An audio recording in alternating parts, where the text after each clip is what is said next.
I'm super excited to have launched the Data Gals Fireside Chats. Our first guest is Ceri Shaw. She was the Chief Product Officer at Code Clan. Now she has launched her own company called the Thistle Labs, where she supports startups and scale-ups in the UK as a CTO. Thanks for coming, Ceri. We'd love to hear from your journey. Could you share what inspired you to step into the data world?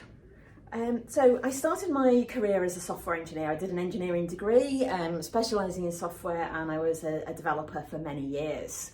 But after a bit, I moved up to Edinburgh, and I started working in financial services. And it was at this point that I was really exposed to the power of data, and I could see how it was really beneficial to a company, and what things you could tell about your customers. From the data. And the financial services company I was working in, they had a data team, and I was sort of watching what they were doing. I was quite fascinated by it, and I thought, I want to know some of this. So at that point I looked around and saw what I could do to learn, and I decided to take a degree course in data science through the Open University. And since then I've been doing that for a number of years, and since then I've been working a lot more with companies and startups that are using data and AI in their day-to-day work, and it's great to be able to understand what they're talking about and what they're trying to achieve with this. Navigating the data industry can be challenging. From your experience, could you shed a light on the main challenges women often encounter? There aren't that many role models in the industry, so I didn't have a particular person I was looking up to, particularly in the women role models in the data industry.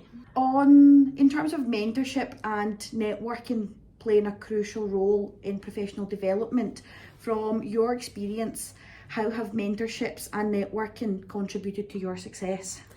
Oh, well, networking, I'm going to throw my hat and say networking is super important. So I now run my own business, and the way I find my business is through networking. But equally, all through my career, the jobs that I've found, it's been through, I've known people who've worked there, or I've met somebody at a meetup, and they're doing the talk about how great their company is, and they're telling me about what they're doing in their jobs. So just that exposure to different people, different roles, just hearing from real people about what the jobs are like.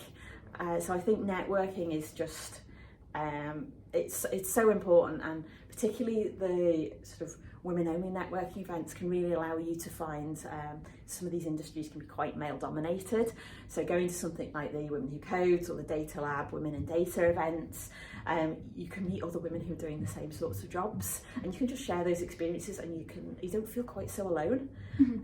If a female has never been to a networking event before, how does she join the conversation? If she's a little bit nervous, a little bit intimidated, would you have any advice for somebody like that? Absolutely. So the first thing is, if you can, go along with a friend, because sometimes it's easier if there's two of you. But if you can't go along with a friend, and sometimes you have to go on your own, it's worth taking the risk. You can approach the organisers beforehand and say, hey, it's my first time. Would you be able to introduce me to some people? And usually the organisers are really happy to do that.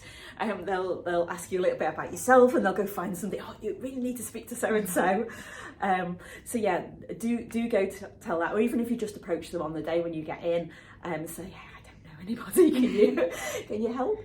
The other thing, the great tip is, it can be quite scary, but most people really want to talk to other people, so just go and join some of the conversations. A great tip I've heard is that if people are standing with a gap in the circle, that's an invitation to just go join in. And if they're very closed in, then that may be a conversation that they're not open to having new people. But what I really find is these people are usually glad to have something to speak to, and you've got loads in common, because you can just talk about, a good opening question is, hey, what do you do for your job? Are you working in data? Which company do you work for? Are you studying? All these sorts of things are really easy opening questions. But I would definitely encourage you to go try it and give it a go. My next question would be, starting a career in data can be daunting. From your perspective, what specific skills do you think are crucial for women who are just at the beginning of their journey? Ooh, that's a good one. So I'm not going to go for technical skills specifically, because I kind of think that, you know, if you're going for a data role, most people have the same sorts of skills. Some things that I think will make you stand out are a real curiosity about the problems that you're trying to solve. If you're going for sort of a data role in a product-based company, curiosity about the customer, like who is the end user, what information do you have on them, so be really curious about the space. Willing to learn is another good one. Like, no matter how much you've learned at university, even if you're coming into this with a PhD, every company is different. You're gonna have to learn new things. It might be new programming languages, it might be new frameworks, it might be new terminology. So just be open to learning. It goes along with the curiosity, but, you know, don't expect to go in knowing everything, or don't feel that you have to know everything. Companies are going to be expecting you to learn new things. Somebody who is just looking to join the data industry, how important is communication skills? Oh yeah, that's a really good one. Communication skills, especially as a data scientist, data analyst, are really, really important. A lot of what you're trying to do is translate from the technical to the non-technical. So this is where being able to look at the data and condense it into a format that is accessible to non-technical people is really important. I have a great example of this. When I was working in financial services, one of the graduates that had come onto the data team, I was his mentor at the time, and his example, he was really good at this, and because he was good at it, he ended up actually presenting to the CFO of a financial services company. Like, this was a 6,000 person organisation. He got to present, obviously with support from his boss and his team, but that's the power of a data role, because you're generating some really, you know, unique insights, and you're likely doing stuff that people haven't done before. You know, the things that you're finding out are really unique and interesting, and you'll find that high up people really do want to know about what you're doing, and about the insights that you're generating. So being able to communicate those insights in an accessible way to a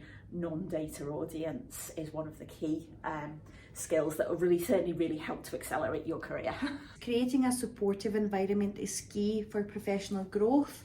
Based on your experience, what initiatives or practices would you recommend for organisations and communities to better support professional growth? So I think creating, particularly in the larger organisations, creating connections between different departments that might be using data, so that you can meet other people in similar positions is really helpful, and it means that you can get exposure to more different, or that women in the organisation can get exposure to more different role models, people who do things in slightly different ways. Getting lots of exposure to users and customers as well is something that can, I think, is really helpful, particularly for data folks. So spending time, helping the teams to spend time with real customers or real support requests, things like that can just help them really bring it to life. And some of the things to help with professional growth, I think it's really important having, technology changes constantly. So having a plan for learning and development, there's plenty of free resources. I think it's also helpful to have paid for training platforms. There's many of them out there, but that just enables people to keep on top of the skills, and particularly allowing some of that time to be sort of personal development, learning and training time.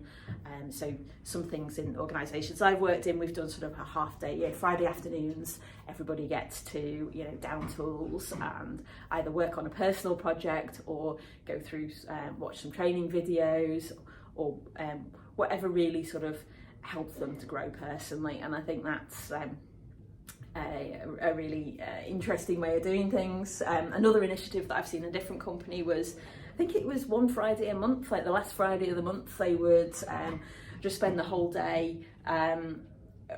Really, it was like a mini hackathon thing, and just playing, like, what can we do? Like, they'd start the morning with like a little stand-up where they'd throw around loads of ideas and then just go spend the rest of the day working on an interesting problem and see where they got to. And that's great for learning, because there was no, barriers of this is my job or this is my job. It was really like, if you fancied just going totally off-piste and doing something completely different, you were free to do that for the day. So I think things like that encourage that sort of play and that creativity are really important for learning and growth. Mm-hmm. How does it feel to be a female data leader in Scotland? Okay, I'm going to answer this honestly. I don't really feel like a data leader. I feel more like I might be a woman leader, but I feel like I most describe myself as a leader in tech, and data is part of that. There are many people I look up to who I would say have that more expertise in the data space that I really do see as the data role models. In the Scottish tech landscape, do you feel like there's enough female representation or role models that young girls can look up to? So I think in reality, yes, but I don't think they're visible. I don't think we can see them there. But when you go to some of these events, when you speak to people, you realise that there are lots of women working in data in really quite senior roles, but we don't hear from them enough. We don't see the impact that they're having. So it's kind of a yes and no, that yes, there are lots of people who could be role models, but no, we're not making enough of them, and we're not telling their stories. Thank you, Ceri, for coming along to the Data Gals community page.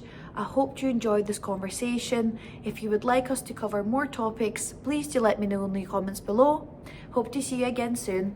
Bye.